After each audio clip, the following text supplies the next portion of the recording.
It's a privilege to be here with you and to be able to spend two services here with you today. Especially a warm welcome if you're a visitor. I'm a visitor here too. So at least we've got one thing in common even before we start. Also just a few words of explanation, because I know those of you who come here regularly are going through the Creed, and I'm going to be speaking about that, but we're going to start off rather more tangentially and then come back towards that in the end. And then just to really confuse things, we're going to take two totally different approaches between this morning and this evening. So don't worry if you're in a small group with someone, because you regularly come here and you seem to be talking about two totally different things. That's because, depending on whether you're here in the morning or the evening, you would have heard two totally different things. My sermons aren't even worth preaching twice, let alone listening to twice. So taking two different approaches just helps, at least minimize the pain for me, if not for you.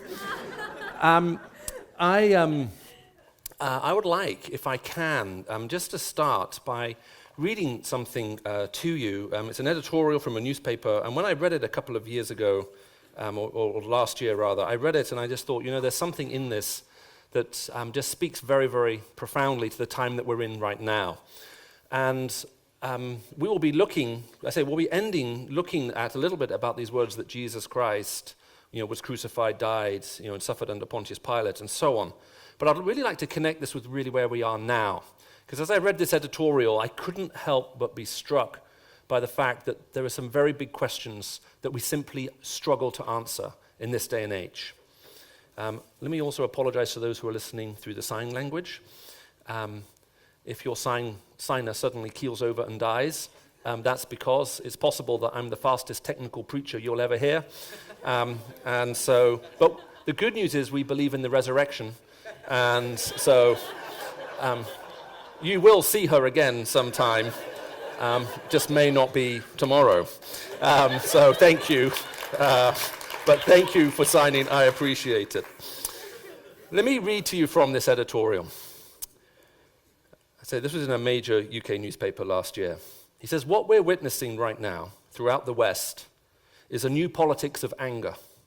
There is anger at the spread of unemployment, leaving whole regions and generations bereft of hope. There is anger at the financiers who brought the global economy to the brink of disaster and yet continue to reward themselves as if nothing has happened. There is anger at CEOs using public corporations for private benefit. There is anger that while a few have benefited disproportionately from the global economy, most people have seen their standards of living stay static or decline. There is a widespread feeling that the world in the 20th century is running out of control. And this has led to a resurgence of dangerous forces. The far right, seeking a return to a golden age that never was. The far left, now in pursuit of a utopia that will never be. They are both enemies of freedom. W.B. Yeats's vision has come to pass. The center no longer holds. Things fall apart, and anarchy is loosed upon the way. But there is something deeper behind the dysfunctional politics of the contemporary West. For the past half a century, we have been living through one of the great unstated social experiments of our time. Because we have tried to construct a world without identity and without morality. Instead, we've left it to two systems to deal with these problems of our collective life, the market economy and the liberal democratic state. Morality has been outsourced to the market. The market gives us choices, and morality has been reduced to a set of choices in which right and wrong have no meaning beyond the satisfaction or frustration of our own desires. We find it increasingly hard to understand why there might be things that we want to do, we can afford to do, but we should not do, because they are dishonorable or disloyal or demeaning or, in a word, unethical.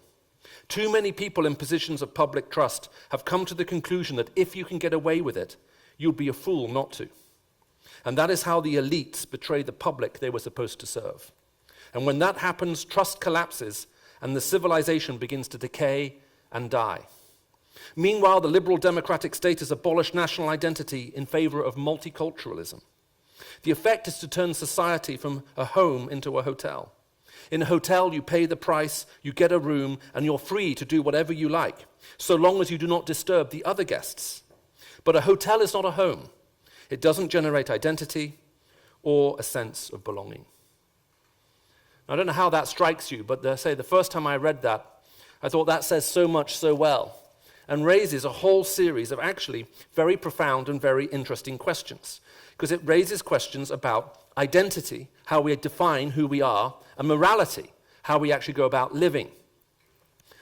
Now, when we talk about God, what we begin to realize is actually these two questions within God are married to each other. You can't separate them. Now, that's why you get asked a question and it goes something like this. I don't know if you've ever heard this or thought about it. Someone will say, does God do something because it's good? Or is something good because God does it? Now, the reason we sometimes ask that question is it's very, very clever. It's saying, okay, look, you've got God.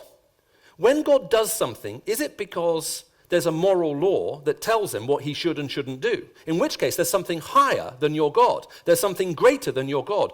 God is subject to that. Or is God basically, he can do whatever he wants, and whatever God does, that's what's good. But that seems to make morality arbitrary. Whatever God does is good, and so you can never question him, and so it doesn't, it basically makes morality meaningless. And it's a very difficult question, and the kind that philosophers like to argue about and beat each other up about.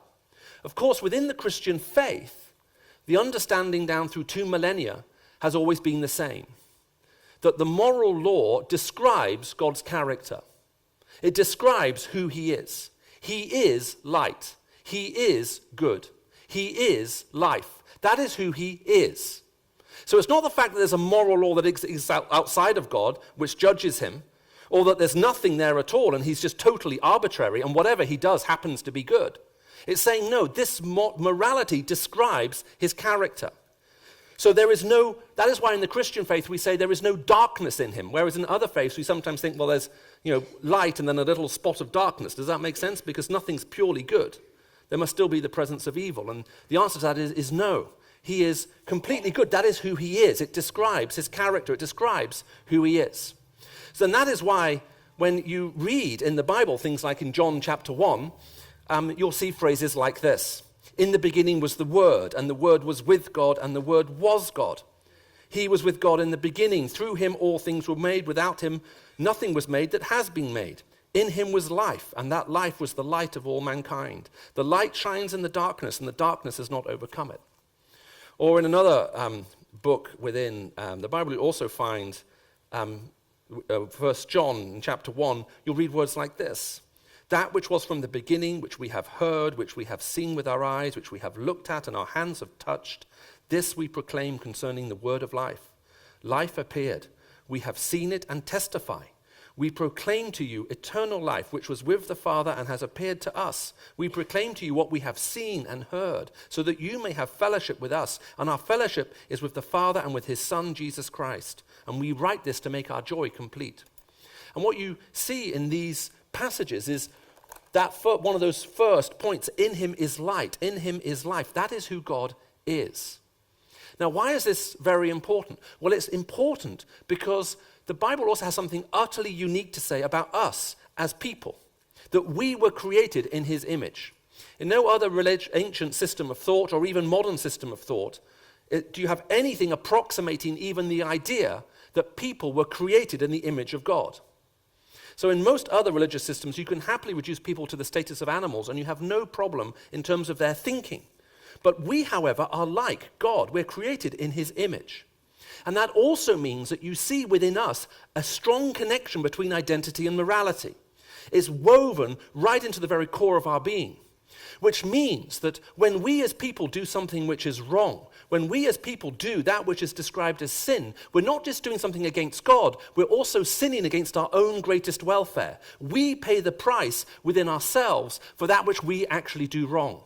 We literally reap what we sow, because these things are wedded together in our life. You can't simply act in any way you want and expect it to have no impact on your person. This is one of the whys, and I just give this as a passing illustration. I don't have enough time to go into the detail of it now. But this is why, for example, if you struggle with a pornography addiction and you're reducing other people into an object to be consumed for your pleasure, you will also find it diminishes you. It makes you less than what you are.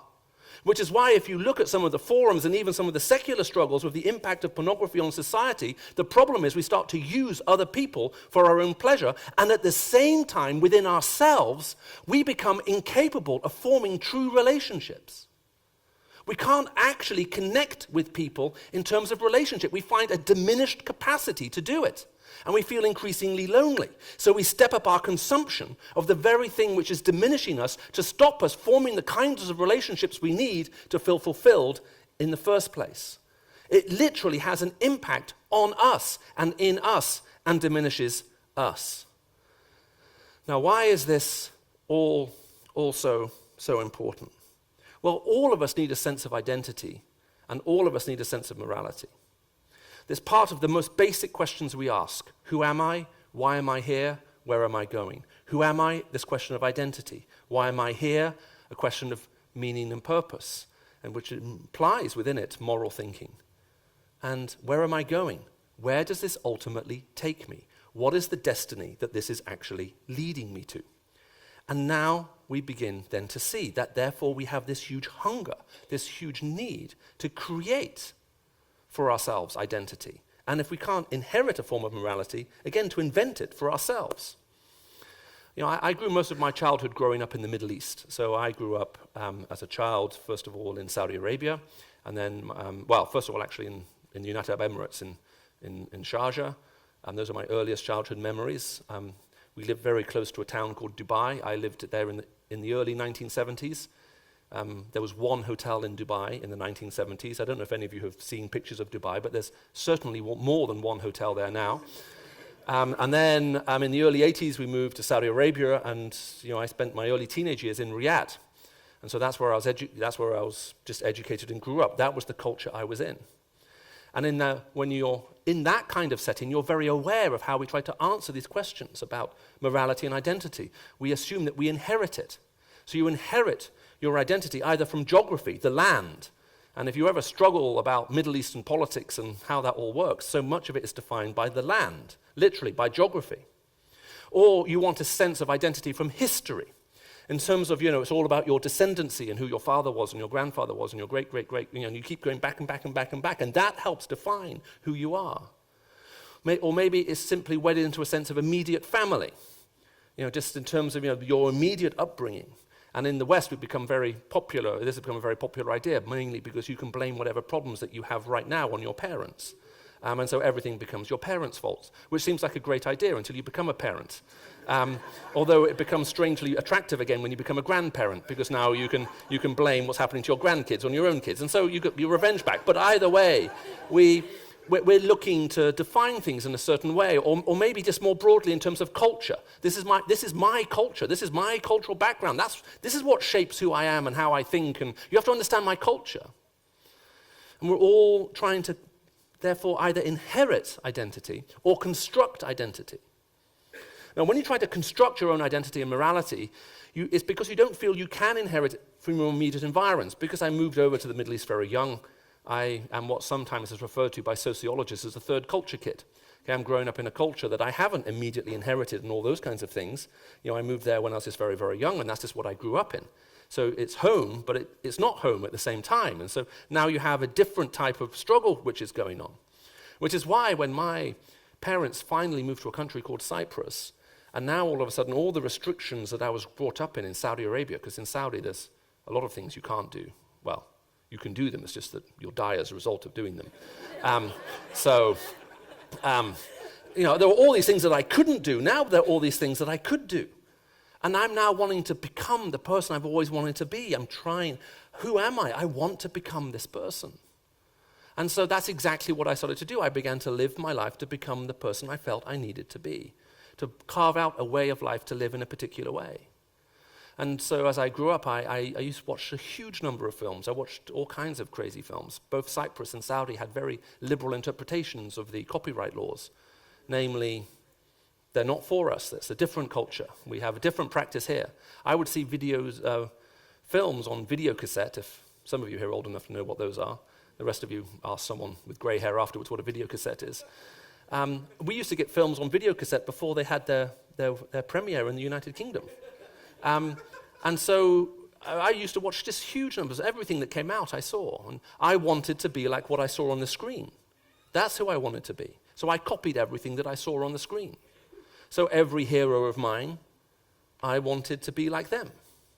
One of my heroes, one of the biggest heroes, had a huge impact on my thinking in my life, even though amazingly he's never won an Oscar despite his great body of work, or indeed, just quite simply, his great body, was a man by the name of Arnold Schwarzenegger. You may be familiar with his rare acting talent. One of his earlier movies starts with him walking up a mountain carrying a tree on his shoulder while smoking a cigar. And I wanted to be like him, but I'm not built to carry trees. So how can I be like him? Well, cigar smoking is the answer. So I used to smoke these big cigars because that's what he did. I wanted to be like him. Another one of my heroes was James Bond. You know, I read all of the James Bond novels way before I saw all the films, and I just read all of them. And if you've read the novels, James Bond, there are two things that mark him out amongst other things in terms of what he has. One is a supercharged Bentley. That was out of my price range as a 17-year-old. And the second one was a silver cigarette case. So I had a silver cigarette case with my initials engraved in the bottom left-hand corner.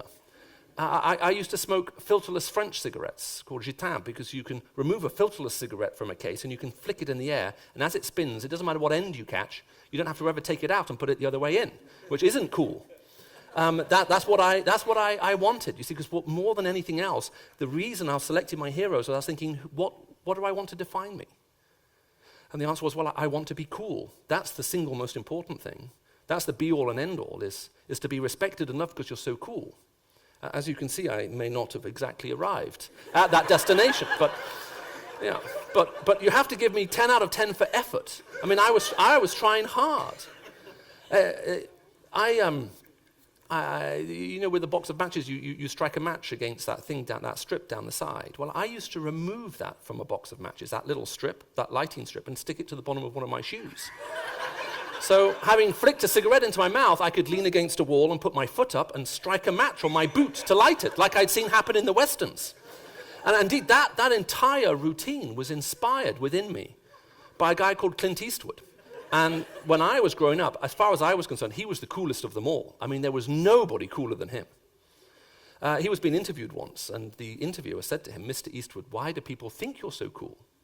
And he took a little cigarillo out of his pocket and he put it on the edge of a table so the end of it was hanging over, and he flicked it like this so it started spinning in the air. And while it was spinning in the air, he produced a match from his back pocket, caught the cigarillo, lit the match under the table, inhaled very deeply, having lit the cigar, blew one big smoke ring, 3 little smoke rings through the big smoke ring, and said, "I don't know." And I wanted to be like that. So that's why I did that. I wanted to be like him. He was the one I aspired to emulate. And all of us, to that extent, are trying to become something which we want to be, which tells us also something very interesting. We're not actually happy with ourselves in the first place. The very fact that most of us feel we need to become something else, that we need to change who we are, means that at some level, in some sense, every single person in every culture of this world feels something's not quite right. I need to construct, build, inherit, protect this, otherwise if I lose it, maybe I lose everything. And this is now where the Bible has something very unusual to say, and Jesus Christ has something totally unique to say that you just don't find anywhere else. It's completely unusual. If you take any ancient system of thought, you'll see it gets reduced into one of 3 ways. It's either reduced into an ideology as a set of ideas to be mastered, or it is ultimately reduced into a type of experience, a feeling that you have, or it's reduced into a set of practices, various things which you do. And every major religious and non-religious system in the world, historic and today, is grounded in one of those 3. It's either a system of thought to be mastered, or it's a type of experience that you need to have, or it's a pattern of behavior that you need to do. And different cultures at different times latched on to these different things. So for the ancient Greeks, ideas were ultimate. If you could master ideas, and philosophical ideas in particular, you would have the keys to unlock the mysteries to life, the universe, and everything else. Systems which were much more mystical in their routing basically have this idea that you need to engage through your feelings, you sort of reach out and have an experience that's so profound it will ultimately define everything else. And when you've had this all-defining experience, you'll figure out why you're here, who you are, where you're going. It will answer all questions for you.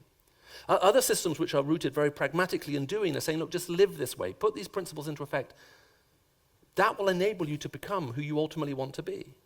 And so they look and they want to come and change the way we think or the way we feel or what we actually do. Now, the interesting thing is you can't reduce the Christian faith into one of those or even a combination of those three things. You can't reduce the Christian faith into an ideology to be mastered, even though there's nothing more profound than meeting Jesus Christ. You can't reduce the Christian faith into a feeling to be experienced, even though there's nothing more thrilling than coming into a relationship with it. You can't reduce the Christian faith into a set of do's and don'ts, even though Jesus Christ himself said we should be known by how we live. You can't reduce it. And this is because Jesus Christ, when he came into this world, didn't come to give us new thoughts about God or a new experience with God or even to tell us to do new things for God. Jesus Christ came into this world as God. That's who he claimed to be.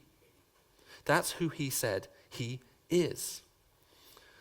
Now, if you want to look at this on your own after this, I would very much encourage you to try reading through the Gospel of John if you've never done it before. Because you'll see in the Gospel of John all the way from the beginning to the end, and I've just read to you the first few verses right at the very, very beginning, you'll see this theme developed all the way through the Gospel. And if you're a non-Christian and you just happen to be visiting here this morning, I'd really encourage you, join one of the Alpha courses, which is set up here. The Alpha courses is something which now millions of people have done in the United Kingdom as a way to help them think through the Christian faith. And one of the first questions you'll come across is, who is Jesus? Who is he? How do we answer the question of identity for him? So it's very, very interesting. When the disciples at one point, one of them in John chapter 14 says to Jesus, show us the Father, show us God, and that will be enough for us. Jesus looks at him and says, have you been with me all of this time and you still don't know who I am? If you have seen me, Jesus said, you have seen God. You've seen the Father. Do you not know that the Father and I are one? That's incredible. Do you know who Jesus is? Do you actually know who he is? Jesus Christ did not come to give us just as I say, a system of thought to be mastered or a way of life to be lived or anything like that. That's why you can't move Jesus from Christianity. In any other religious system, you can remove the founder from the system and the system remains. So for example, if you're talking with a Buddhist and you say, did it have to be the Buddha who gave us Buddhism or could it have been anyone else? They'll be very insistent it was the Buddha. But if you push it and you say, yes, but theoretically, well, the answer theoretically is anyone who got enlightenment, whoever got there first would have been able to give us the system. And so you don't need the historical figure of Buddha. You can remove Buddha from Buddhism. Buddhism survives as a system. You can remove the founder from the system remains. It's about the teaching and the experience and the way of life. Now, you can have the same kind of conversation within Islam, although you'll find it even more challenging. But if you push it to its maximum theoretical limits and you say, yes, but look, did God have to choose Muhammad, or could God theoretically have chosen anyone? Well, theoretically the answer will be, well, anyone, but that's the one he chose. But the thing is, it didn't have to be them, it could have been anyone. But you can't remove Christ from Christian. It's impossible. If you remove Christ from Christian, all you're left with are the letters I-A-N, and Ian cannot save you. Jesus Christ comes into this world and he basically says, look, you're reading this and you diligently study it.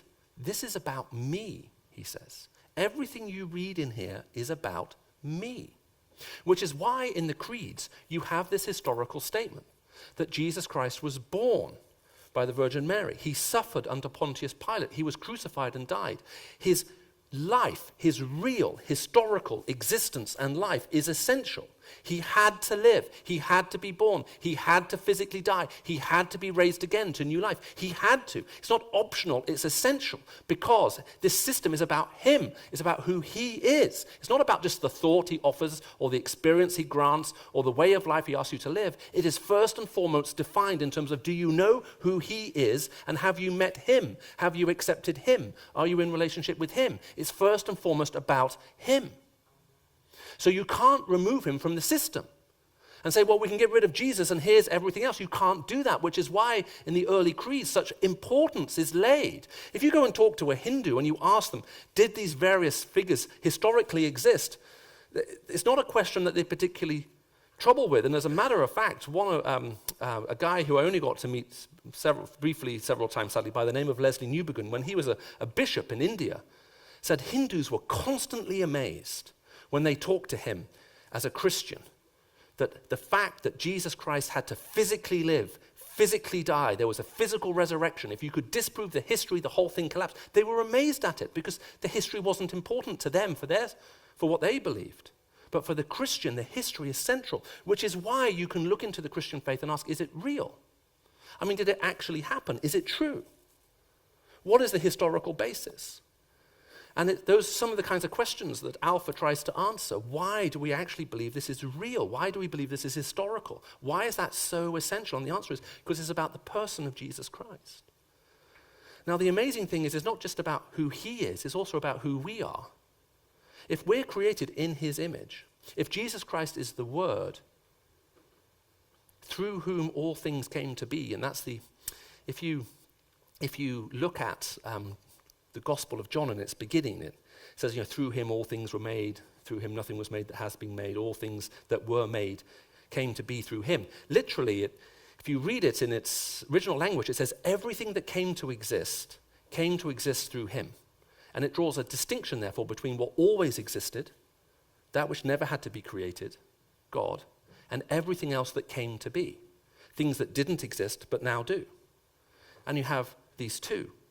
And God, who was always there, has now created things that didn't used to be there but now are, namely you and I. And everything that we see around us falls into that category. And he made us. But the problem is, to come back to a little bit where we started earlier, when we do that which is wrong in our life, when we sin, it's not just the fact that we offend God and cut off relationship with him, although that's primary and very important, it also affects us. It makes us less than we were created to be. It makes us less than we were meant to be. That's the effect of sin on us. So then what is the fundamental challenge for every human being? And the fundamental challenge for every human being is we are less than we were ever intended to be. Which is why we work so hard on self-improvement, self-help, self-work, 10 steps to this, 12 steps to that, 1 step to this, and so on. We're trying to get to the place, back to a place where we first were, but there is no path back. We can't reverse time. But what Jesus does is God now comes to us in human form in the person of Jesus Christ, not to make it possible to go back in time, but to make a way forward through his cross. When Jesus Christ is crucified under Pontius Pilate, Jesus Christ takes on into his being everything that's gone wrong in ours. And these are some of the most profound statements in the Bible. That's why you'll see statements in the Bible that say things like, when Jesus went to the cross, he became sin for us.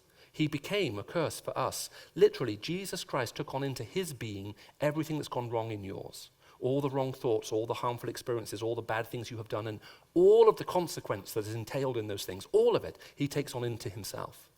He literally becomes sin for us.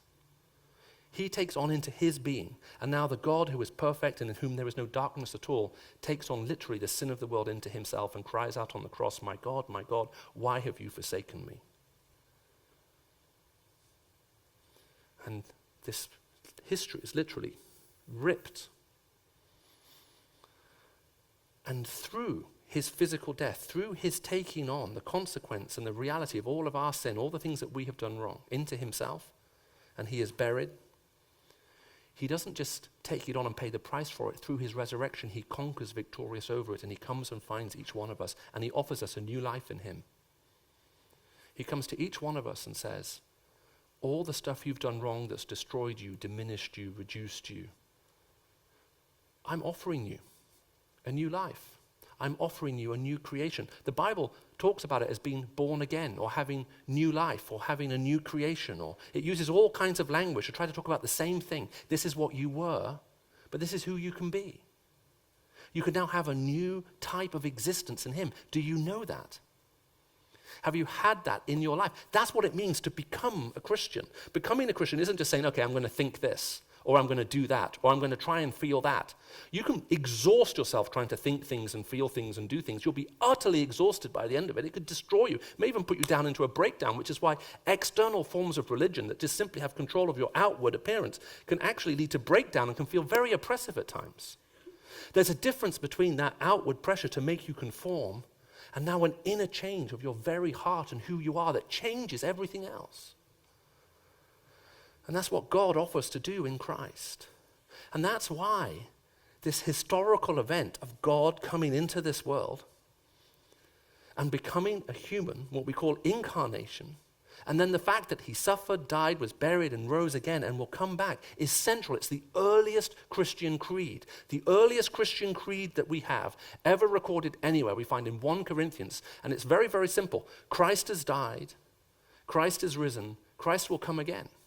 That is the earliest form of Christian belief, the earliest Christian belief in its most primitive form that we think that many scholars around the world now say was preached right from the year dot. There's one very liberal scholar who doesn't believe that Jesus Christ is God, but actually says within 48 hours, and I don't know how he comes to the figure of 48 hours, he says, but within 48 hours of Jesus Christ dying on the cross, the gospel, the good news, the message of the Christian faith the apostles preached was that Jesus Christ was Lord, he is God, he died for your sins. He was raised to new life. And one day he'll come back to judge us all to see who accepted this new life in him. That's the earliest, irreducible form of the creed. Which is why Jesus Christ as this historical figure is so absolutely central. And it changes everything else. It changes everything.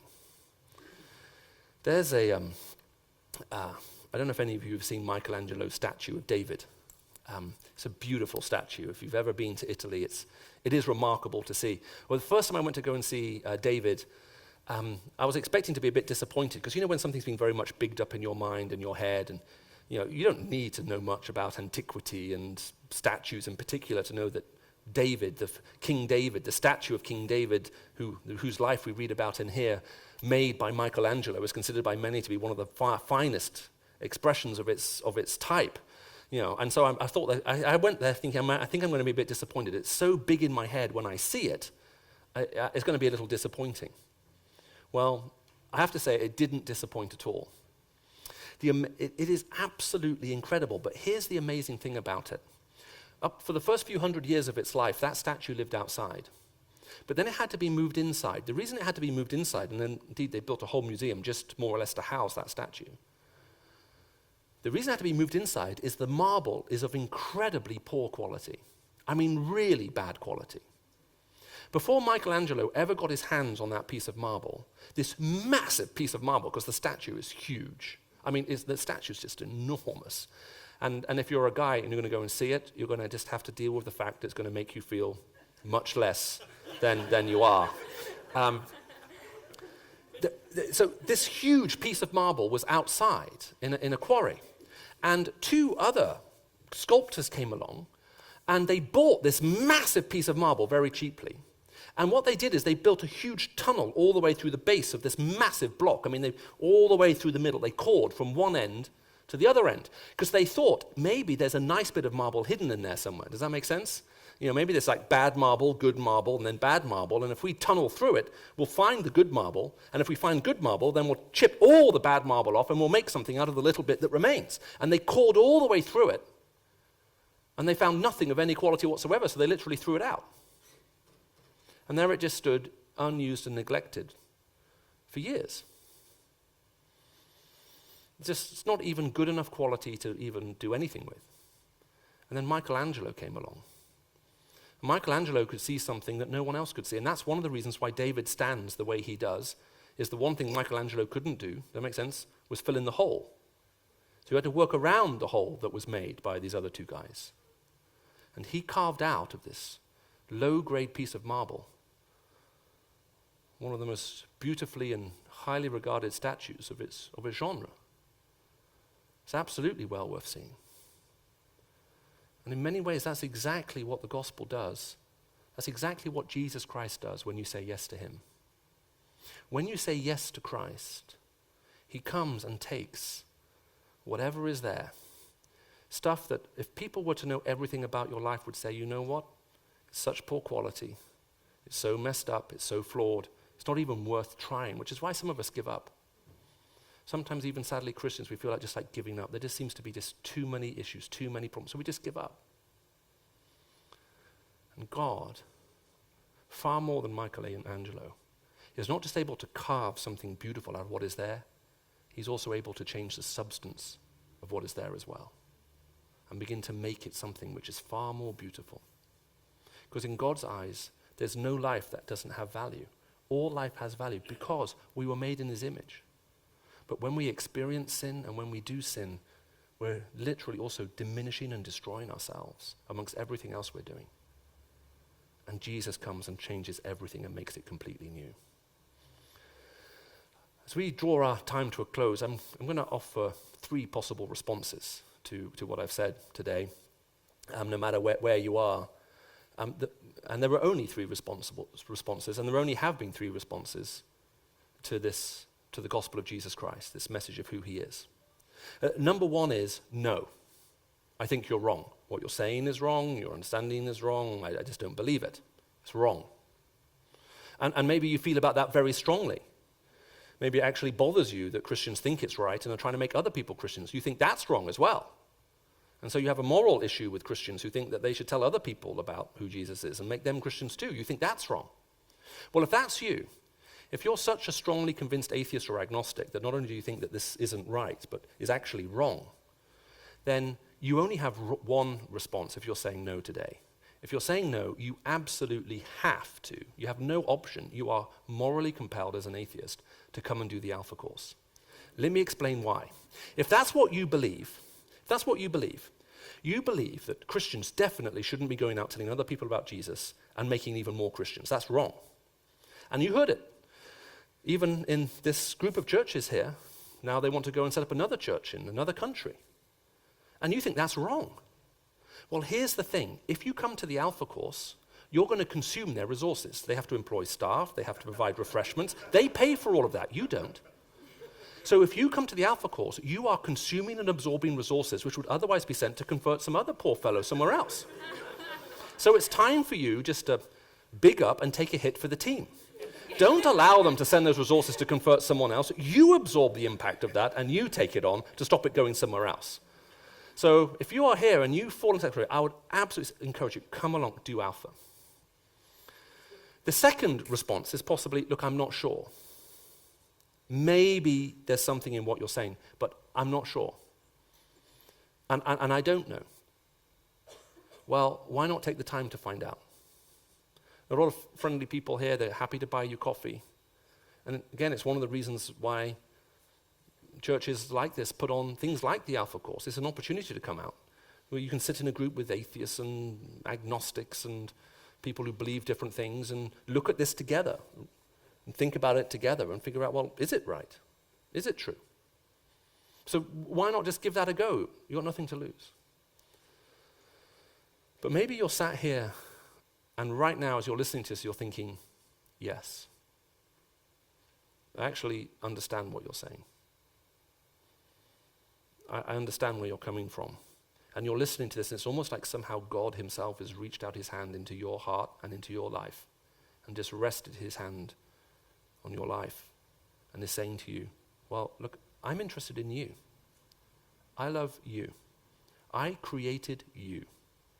I know exactly who you're meant to be, and the only way you're going to get there is by saying yes to me. And that's what becoming a Christian is, ultimately. It's saying yes to Christ. It means thinking, God, I can't believe that Jesus Christ has come into this world, God in human form, for me. That's amazing. And I can't believe that even though me, who I am, is so messed up, and I've so messed up, so many bad things done to me, so many bad things I've done, that I'm so messed up in here, that you actually are interested in me. But that's amazing too, that you are. And I can't believe, it's amazing that you went to the cross and you took on into your being everything that's gone wrong in mine. And I need that divine transaction. I need this for me. Well, if that's where you are, I'm going to just pray a very, very simple prayer. And I'll invite you to join me. I'll invite all of you just to take a moment, however you may be responding this morning, My suggestion would be just to close your eyes. There's nothing magical in that. That's just so you're not distracted by anyone else. And it also gives you some privacy so other people can't spy on what you're doing. And if you know, as you sit here, you need to say yes to him. You've completely fallen out of his hands and you need to put yourself back in them. Or you were never there in the first place and you're finally figuring out what a Christian actually is. Not someone who has an ideology or a lifestyle or has certain types of feelings, but someone who has this new life in Christ, and you need to say yes, then I'd just love to pray with you. So I'd invite you, if that is you, as we have our heads bowed and our eyes closed, just to maybe hold up your hands as you would do almost if you were to take a gift from someone, because this really is a gift. It's something that God gives us. Again, nothing magical in that. It's just, I guess, a way of embodying the reality of what we're talking about a little bit.